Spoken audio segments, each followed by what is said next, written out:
A Vida Cristã Normal, por Watchman Nee. Capítulo 5. A linha divisória da cruz. O reino deste mundo não é o reino de Deus. Deus tinha no seu coração um sistema cósmico, um universo da sua criação, que teria Cristo, o seu Filho, por cabeça. Assim lemos em Colossenses, capítulo 1, versículo 16 e 17. Satanás, porém, operando através da carne do homem, estabeleceu um sistema rival, conhecido nas Escrituras como este mundo, sistema em que nós estamos envolvidos e que ele próprio domina. Ele se tornou realmente o príncipe deste mundo. Assim encontramos em João, capítulo 12, versículo 31. Desta forma, nas mãos de Satanás, a primeira criação se transformou em velha criação. E Deus já não se preocupa primeiramente com aquela, e sim com a segunda e nova. Está introduzindo a nova criação, o novo reino e o mundo novo. E nada da velha criação, do velho reino ou do mundo velho pode ser transferido a ela. Trata-se agora de dois reinos rivais, e a qual deles damos a nossa lealdade? O apóstolo Paulo naturalmente não nos deixa em dúvida sobre qual dos dois reinos realmente é o nosso, dizendo-nos que Deus, pela redenção, nos libertou do império das trevas e nos transportou para o reino do Filho do seu amor. Assim lemos em Colossenses, capítulo 1, versículo 13. Para nos transportar para o seu reino novo, Deus tem que fazer em nós algo novo. Precisa nos transformar em novas criaturas, porque sem sermos criados de novo, não nos enquadraremos jamais no reino novo. O que é nascido da carne é carne, e carne e sangue não podem herdar o reino de Deus, nem a corrupção herdar a incorrupção. Isto lemos em João, capítulo 3, versículo 6, e também 1 Coríntios, capítulo 15, versículo 50. A carne, por mais educada, culta e melhorada que seja, continua sendo carne. O que determina se estamos aptos para o novo reino é a criação a qual pertencemos. Pertencemos à antiga criação ou à nova? Nascemos da carne ou do espírito? Em última análise, é nossa origem que resolve se somos aptos para o novo reino. A questão não é de sermos bons ou maus, é de pertencermos à carne ou ao espírito. O que é nascido da carne é carne e nunca será outra coisa. O que pertence à velha criação nunca poderá ser transferido para a nova. Uma vez que realmente compreendemos o que Deus procura, algo inteiramente novo para si, perceberemos que nada há no mundo velho com que possamos contribuir para o novo. Deus nos desejou para si mesmo, mas não nos poderia levar assim como estávamos à nova situação que nos oferece. Assim, teve que acabar com nossa velha vida através da cruz de Cristo. E então, pela ressurreição de Cristo, nos oferecer uma vida nova. Se alguém está em Cristo, é nova criatura. As coisas antigas já passaram, eis que se fizeram novas. Conforme 2 Coríntios, capítulo 5, versículo 17.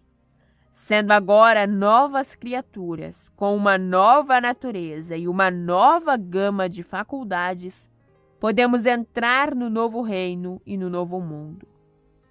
A cruz foi o meio que Deus empregou para pôr fim às coisas antigas, pondo inteiramente à parte o nosso velho homem, e a ressurreição foi o meio que ele empregou para nos transmitir tudo o que era necessário para a nossa vida naquele mundo novo, para que, como Cristo foi ressuscitado dentre os mortos, pela glória do Pai, assim também andemos nós em novidade de vida.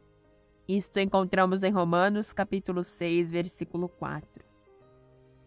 O maior negativo do universo é a cruz, porque por meio dela Deus riscou e destruiu tudo que não era dele mesmo. O maior positivo no universo é a ressurreição, pois por meio dela Deus trouxe à existência tudo o que ele quer ter na nova esfera. Assim, a ressurreição está no limiar da nova criação. É coisa abençoada ver que a cruz acaba com tudo aquilo que pertence ao primeiro sistema e que a ressurreição introduz tudo que pertence ao segundo. Tudo que teve o seu começo antes da ressurreição deve ser abolido. A ressurreição deve ser, antes de tudo, o novo ponto de partida para Deus. Temos, pois, dois mundos diante de nós, o velho e o novo. No velho, Satanás tem domínio absoluto. Você pode ser um homem bom na velha criação, mas enquanto a ele pertencer, está sob a sentença de morte, porque coisa alguma da velha criação pode ter acesso à nova. A cruz é a declaração de Deus de que tudo que pertence à velha criação tem que morrer. Nada do primeiro Adão pode passar para além da cruz. Tudo finda ali. Quanto mais cedo percebemos isso, melhor, pois foi pela cruz que Deus traçou para nós um caminho de escape daquela velha criação. Deus reuniu na pessoa do seu Filho tudo que era de Adão e crucificou assim. Tudo que era de Adão foi abolido por meio dele. Depois, por assim dizer, Deus fez uma proclamação por todo o universo, dizendo: pela cruz eu afastei tudo quanto não é de mim. Vós que pertenceis à velha criação, estáis todos incluídos nisso. Vós também fostes crucificados com Cristo. Nenhum de nós pode escapar àquele veredito. Isso nos leva ao assunto do batismo. Ou porventura ignorais que todos os que fomos batizados em Cristo Jesus fomos batizados na sua morte?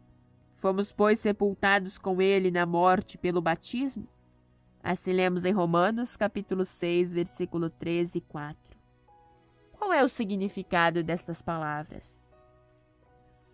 O batismo nas Escrituras está associado com a salvação. Quem crer e for batizado será salvo. Assim lemos em Marcos, capítulo 16, versículo 16. Não podemos falar biblicamente de regeneração batismal, mas podemos falar de salvação batismal. O que é a salvação? Relaciona-se não com os nossos pecados, nem com o poder do pecado, mas com o cosmos ou sistema do universo. Estamos envolvidos no sistema satânico. Ser salvo significa evadir deste sistema para o sistema cósmico de Deus.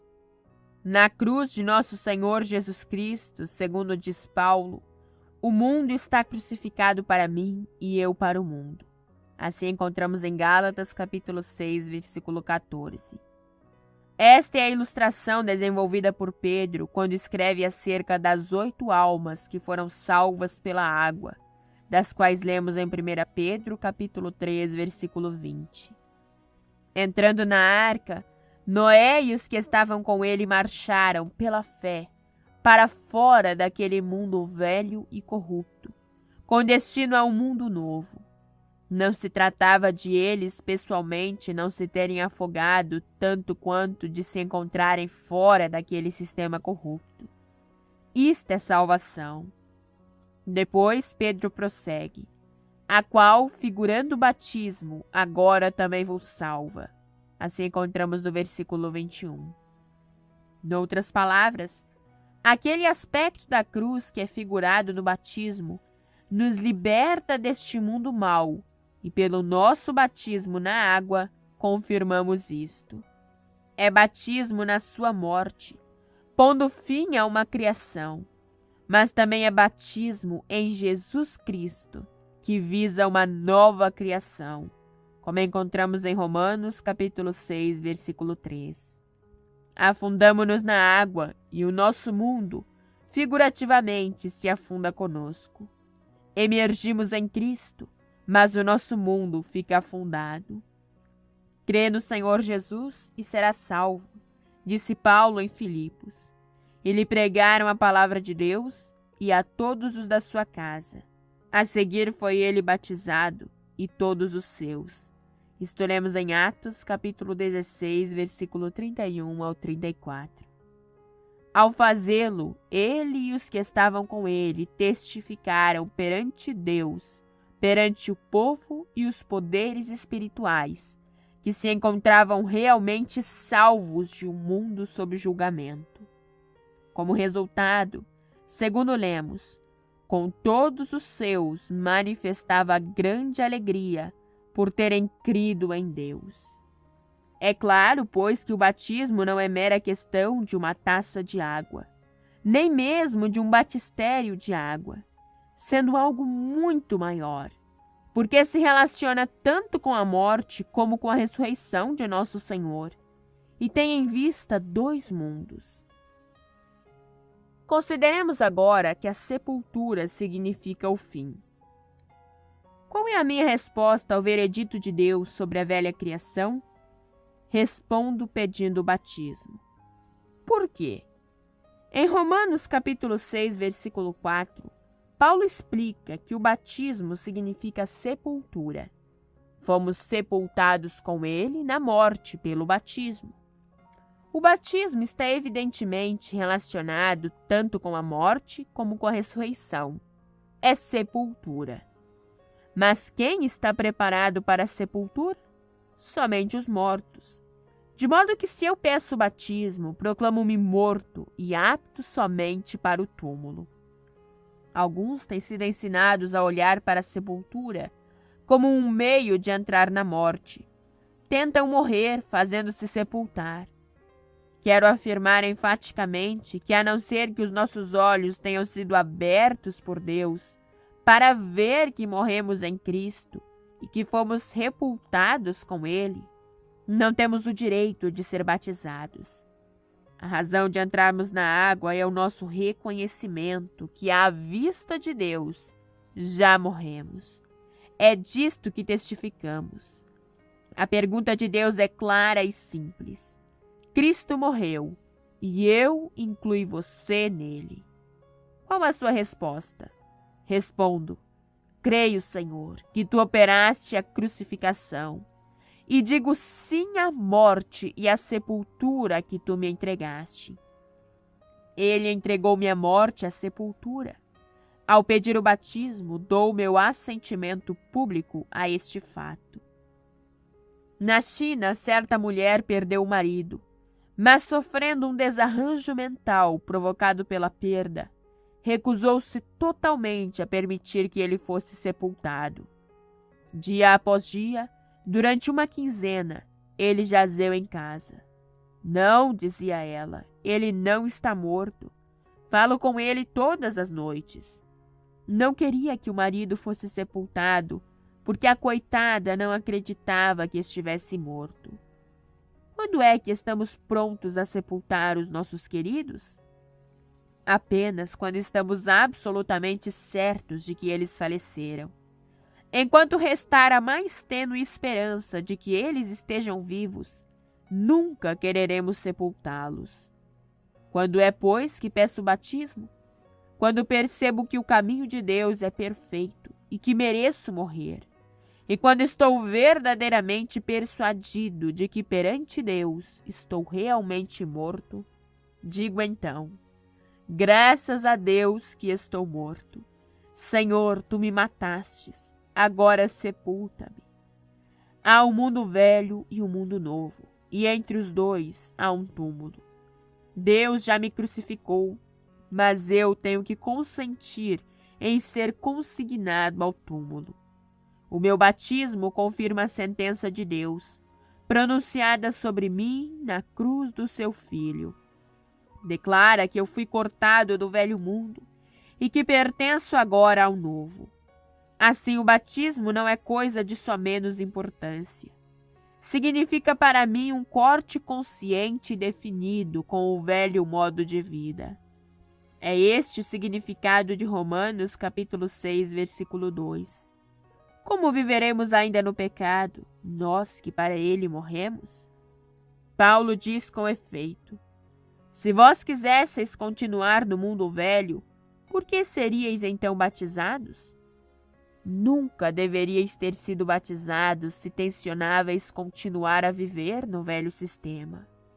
Uma vez que percebemos isto, desimpedimos os alicerces para a nova criação, pelo nosso assentimento à sepultura da velha. Em Romanos capítulo 6, versículo 5, escrevendo ainda àqueles que foram batizados, como no verso 3, Paulo fala de estarmos unidos com ele na semelhança da sua morte, porque pelo batismo reconhecemos em figura que Deus operou uma união íntima entre nós próprios e Cristo, quanto à morte e à ressurreição. Certo dia procurava eu dar relevo a esta verdade perante um irmão. Tomávamos chá juntos, e tomei um cubo de açúcar e o coloquei na minha xícara de chá.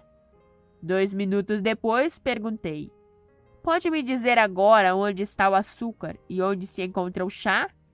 Não, disse ele. O irmão juntou-os e um se perdeu no outro. Não podem agora ser separados. Era uma ilustração simples, mas auxiliou a perceber a intimidade e a finalidade da nossa união com Cristo na morte. Foi Deus que nos incluiu nele, e os atos de Deus não podem ser anulados. Qual é o significado real desta união?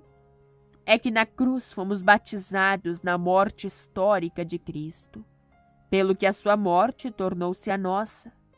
As duas mortes, então, se identificaram tão intimamente que é impossível traçar uma divisão entre elas.